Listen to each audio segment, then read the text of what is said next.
Hello and welcome to the class. तो आज अपन इन्वेस्टमेंट डिसीजन के एमसीक्यूज स्टार्ट कर रहे हैं।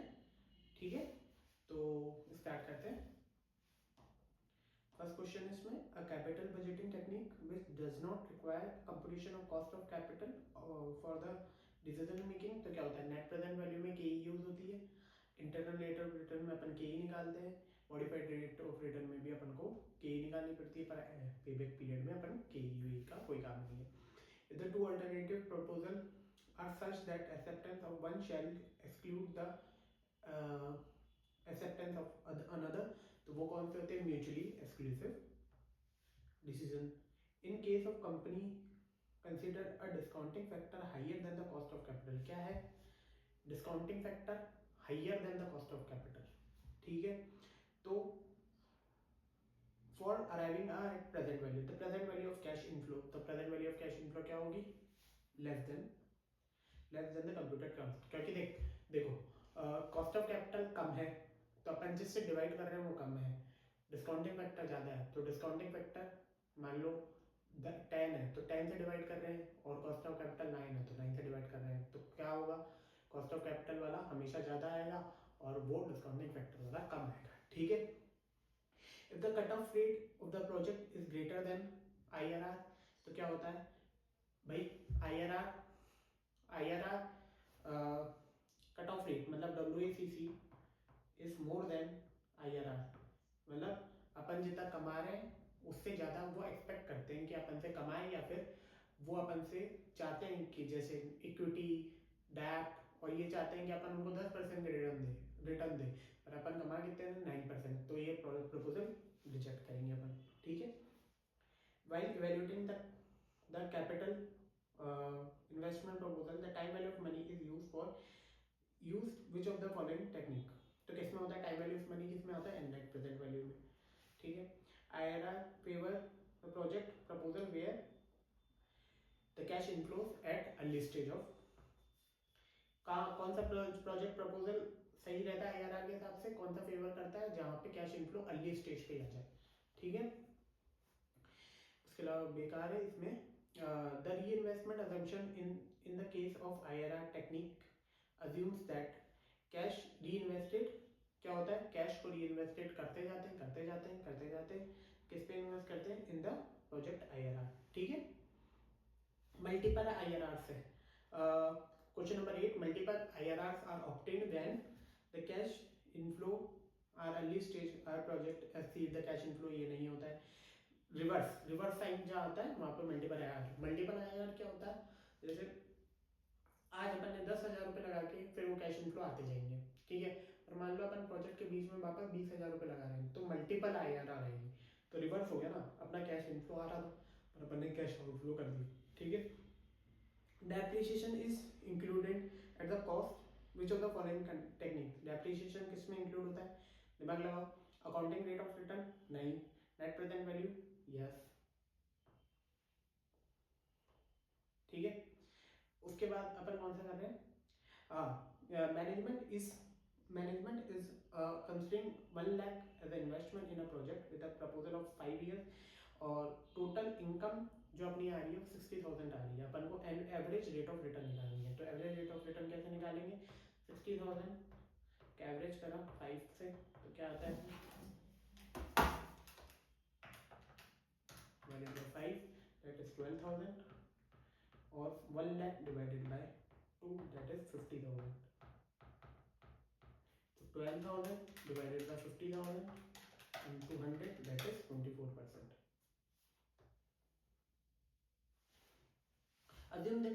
Assume that the cash outflow equals to 1,20,000 followed by cash inflow is 25,000 for 8 years, तो क्या होगा 25,000 divided by 1.11 till 25,000 divided by 1.11 की पावर 8 माइनस 1,20,000, तो क्या आता है देखते हैं अपन। 25,000 divided by 1.11 equals to m plus 1 बार, 2 बार, 3 बार, 4 बार, 5 बार, 6 बार, 7 बार, ये 8 बार, ये m MRC 1,28,000 माइनस 1,20,000, तो क्या आ रहा है 8653। ठीक है। इंटरनल रेट ऑफ रिटर्न क्या, इसमें क्या निकला, what is the internal rate of return for the project having a cash flow is 40,000। तो इंटरनल रेट ऑफ रिटर्न क्या होगी, जहां पर cash inflow is equal to cash outflow होगा। ठीक है, तो इंटरनल रेट ऑफ रिटर्न निकालते हैं अपन, तो 40,000 है ना। अपन क्या करेंगे, अब एक तरीका का तो वो है जो अपन वो वाला लगाते हैं कि L plus NPV of L divided by NPV of H minus L, ठीक है, इनटू एच माइनस एल। ठीक है, एक फॉर्मूला तो ये हो गया, पर अपन फॉर्मूले के हिसाब से नहीं चल के एमसीक्यूज में जल्दी से जल्दी आंसर करना है। तो जल्दी से जल्दी आंसर करने का तरीका क्या है, सबसे पहले एक सबसे बड़ा ले लो और एक सबसे छोटा ले लो। तो 8% और 12% रखा, तो 1 divided by 1.12 equals to 40,000 divided by 1.12, 10 years है, तो 10 बार equals to m plus 1 equals to m plus 2 equals to m plus 3 equals to m plus 4 equals to m plus 5 equals to m plus 6 equals to m plus 7 equals to m plus 8 equals to m plus 9 equals to m plus 10। MRC करा तो क्या आया 2,26,000, मतलब इसका answer क्या है 12%।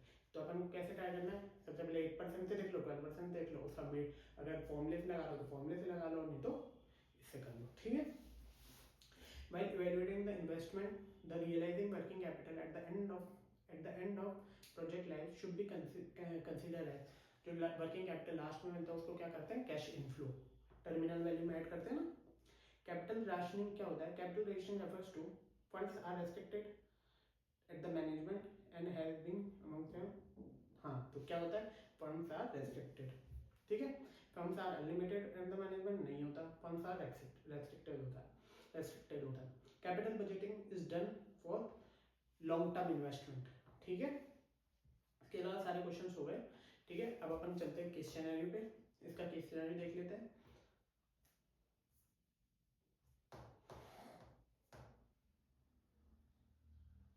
अभी case scenario, ये केस सिनेरियो लीस्ट इंपॉर्टेंट है इन टर्म्स ऑफ एमसीक्यूज, मतलब जो एमसीक्यूज जो आपके आएंगे ना, उसमें ये केस सिनेरियो आने का चांसेस बहुत कम है, क्योंकि ये केस सिनेरियो बहुत, एक तो आईसीआई ने इसमें बहुत सारी मिस्टेक कर रखी है, मिस्टेक है इस केस सिनेरियो में, जो आंसर अपन को दे रखा है वो बहुत मिस्टेक से दे रखा है, और दूसरा ये बहुत बड़ा केस सिनेरियो है, तो ऐसा क्वेश्चन जनरली नहीं आता है, तो अपन तो भी एक बार प्रैक्टिस कर लेते हैं, उसके अलावा कोई दिक्कत नहीं आएगी। ठीक है, ये सब फालतू की बातें लिखी हुई है, मैं समझा देता हूँ। एक इक्विटी फाइनेंस कंपनी है, जैसे फूड डिलीवरी कंपनी होती है वैसे कंपनी है, उसमें क्या कर रहा है, ये एक नया प्रोजेक्ट ला रहे हैं, 6 इयर्स का ये प्रोजेक्ट है। इनिशियली जो पैसा लगाएंगे, पैसा लगा रहे हैं इनिशियली, फिर सेकंड ईयर में लगा रहे हैं, फिर उसके बाद क्या हो रहा है, इनका रेवेन्यू आ रहा है। रेवेन्यू कैसे जनरेट होता है, एक तो इनकी कमीशन की इनकम होती है जो डिलीवरी करते हैं, और एक डिलीवरी चार्जेस होते हैं। ठीक है, ये इनका रेवेन्यू हो गया।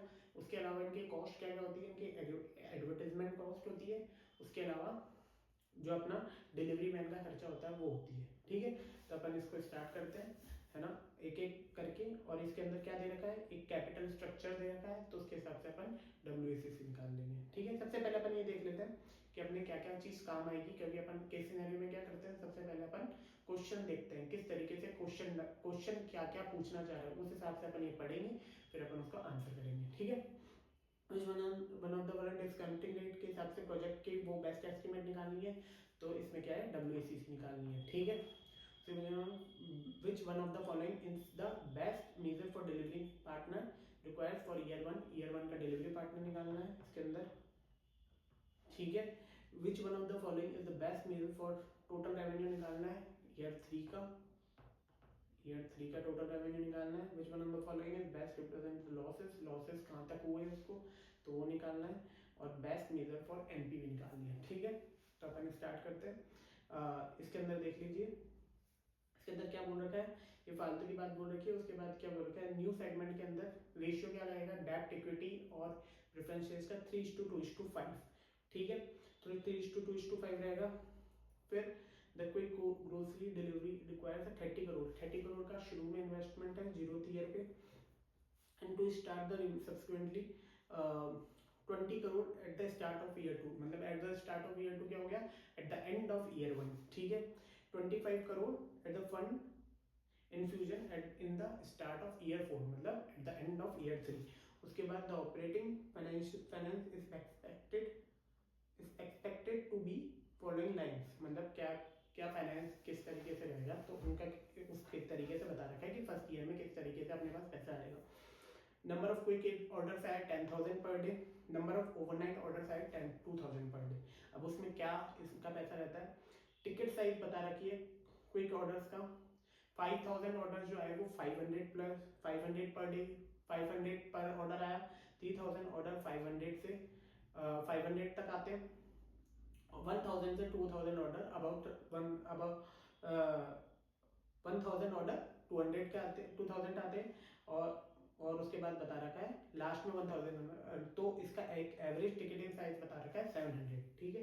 एवरेज टिकटिंग साइज क्या है अपना 700, ठीक है, ये अपना काम आएगा। Delivery charges are applicable for orders below 500 का क्या है, डिलीवरी चार्जेस 40 रुपीज, ठीक है ना। ऑर्डर एप्लीकेबल फॉर 500 बिलो 500, तो बिलो 500 के कौन से हो गए, तो 5,000 टोटल 10,000 ऑर्डर है, 10,000 में से 5,000 ऑर्डर जो बिलो 500 आते हैं, तो delivery charges per day 5,000 into 40 लगेगा, ठीक है, इंटू 365 करेंगे तो क्या होगा अपना एक दिन मतलब एक ईयर का आ जाएगा, ठीक है, delivery charges.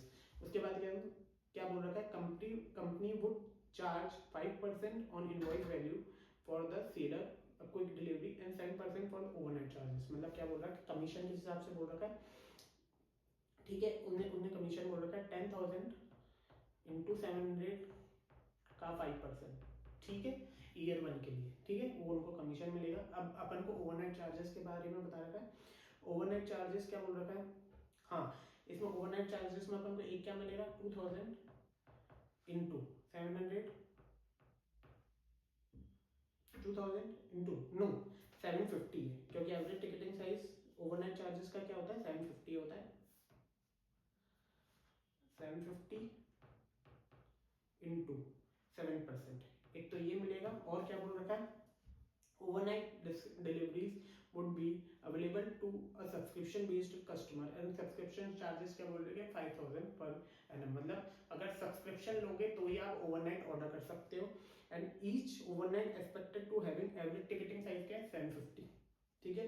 Each subscription based customer is expected to place an order on every alternate days, मतलब क्या होता है कि एक कस्टमर अभी प्लेस करेगा, एक कस्टमर थोड़ी देर बाद प्लेस करेगा, एक कस्टमर फिर बाद में प्लेस करेगा, तो अपने पास टोटल नंबर ऑफ कस्टमर कितने हो गए 4,000, ठीक है।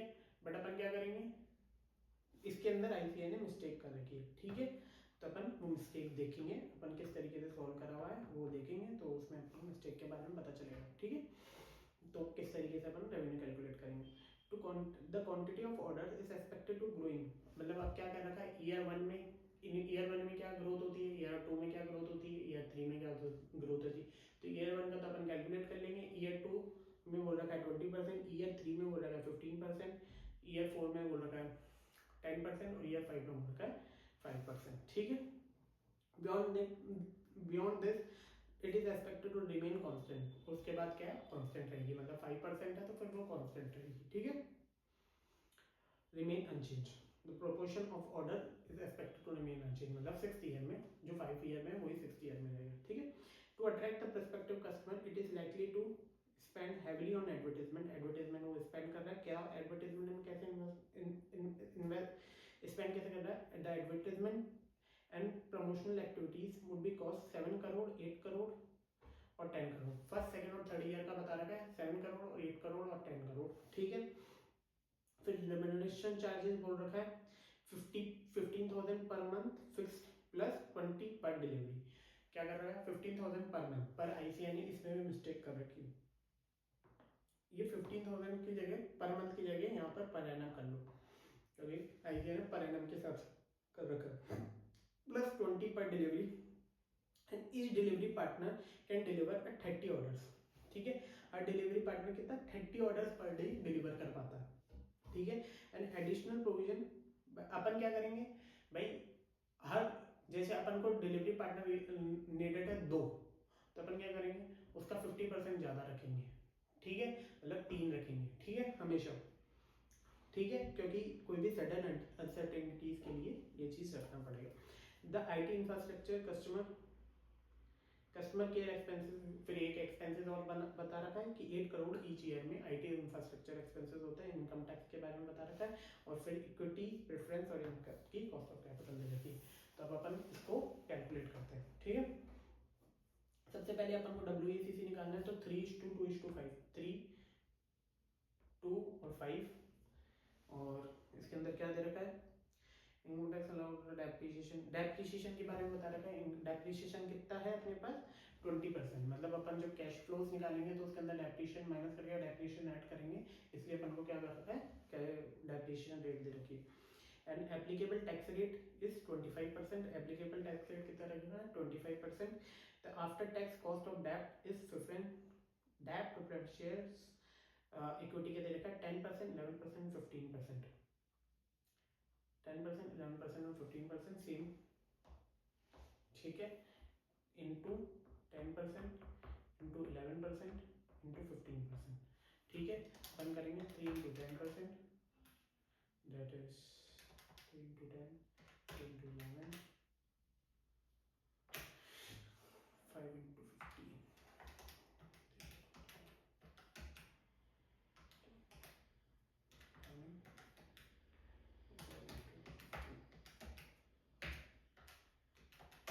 तो क्या आ रहा है, 12.7। ठीक है, और उसके बाद क्या बोलेगा, which one of the following measure a delivery partner. Delivery partner अपन को कैलकुलेट करना है, तो अपन देखते हैं कैसे डिलीवरी पार्टनर कैलकुलेट होगा। उसके अंदर क्या बोल रखा है, हर डिलीवरी पार्टनर 30 ऑर्डर्स ले जाता है। ठीक है, तो अपन को एक दिन में रिक्वायर्ड फॉर ईयर वन के लिए अपन को कितने डिलीवरी पार्टनर चाहिए, तो एक दिन में अपने जाते हैं 12,000 ऑर्डर्स।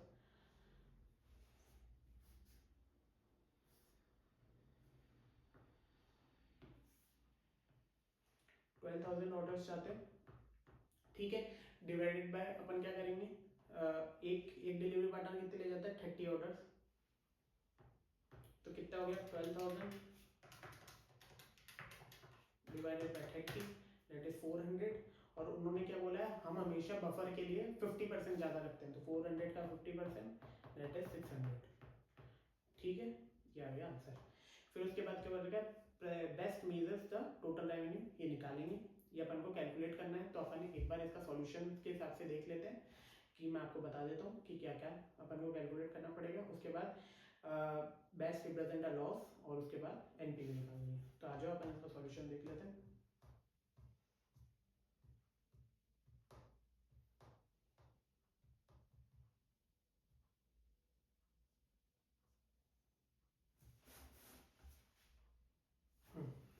अपन इसका सॉल्यूशन देख रहे हैं। ठीक है, एक बार अपन सॉल्यूशन पे देख लीजिए। उसके बाद क्या दे रखा है, इसमें क्या दे रखा है, ये फर्स्ट क्वेश्चन अपन ने कर ही लिया है। अब अपन नंबर ऑफ क्विक डिलीवरीज इसमें देखिए 10,000, फिर उसके बाद 20% से ग्रो हो रही है, फिर उसके बाद 30% से जो भी ग्रो हो रही है, फिर उसके बाद जो सेम रह रही है 5th और 6th ईयर में। उसके बाद क्या है, नंबर ऑफ ओवरनाइट, वही 20% जो ग्रो हो रही है। Number of quick deliveries per annum, ये पर एनम के हिसाब से दे रखा है, और ये ओवरनाइट चार्जेस ओवरनाइट की पर एनम दे रखा है। चार्जेबल क्विक डिलीवरीज कितनी हो गई, चार्जेबल क्या है, मैंने आपको बता दिया था, क्या जो जो 5,000 इंटू 12, 5,000 आ रही थी वो चार्जेबल है, क्योंकि उन्होंने क्या बोला है, जो 500 से नीचे का ऑर्डर है वही अपन चार्जेबल रखते हैं। 5,000 इंटू 365, तो अपने पास क्या आता है, 18,25,000। सेम उस तरीके से बढ़ती जाएगी। नंबर ऑफ डिलीवरी पार्टनर वो अपन ने कैलकुलेट कर ही लिया, मैंने आपको कैलकुलेट करना सिखा ही दिया। उसके बाद क्या होता है, रेवेन्यू क्या रखा है, रेवेन्यू कितना हो गया, एक सेकेंड,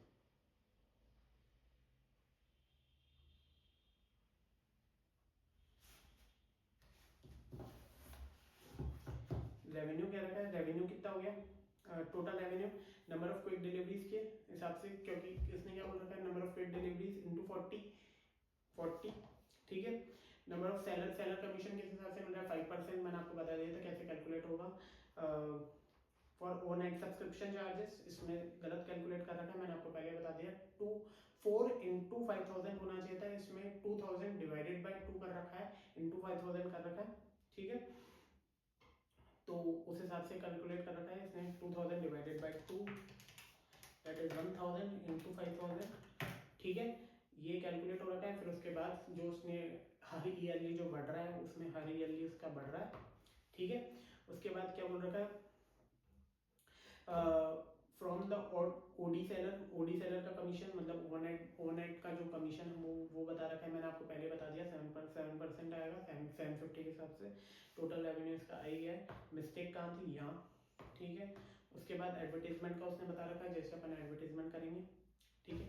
उसके बाद I T and customer care जो उसने कॉस्ट बता रखी है। एक डिलीवरी पार्टनर की फीस, अब देखो डिलीवरी पार्टनर की फीस इसने 15,000 पर मंथ लिख रखी थी, पर इसने ले क्या रखी 15,000 पर एनम, तो ये ध्यान रखना इसने गलत ले रखी है। ऐसा क्वेश्चन आता नहीं है जनरली, इसलिए अब ICAI भी यही है।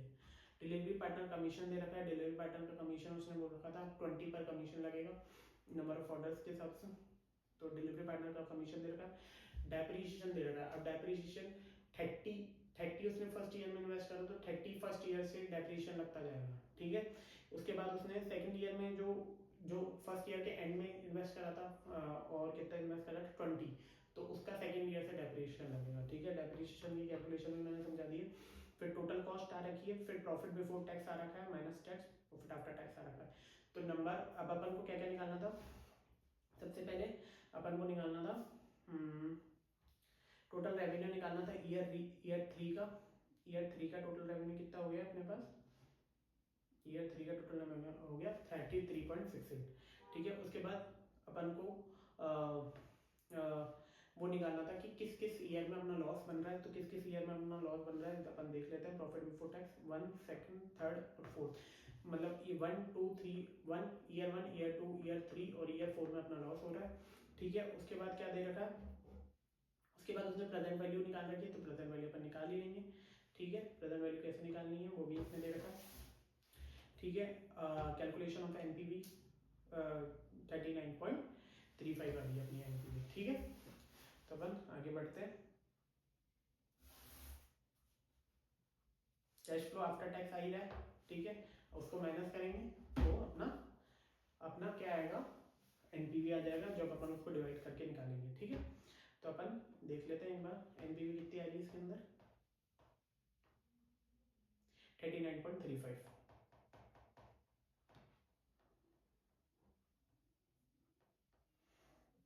ठीक है। ये वाला क्वेश्चन हो गया है ना।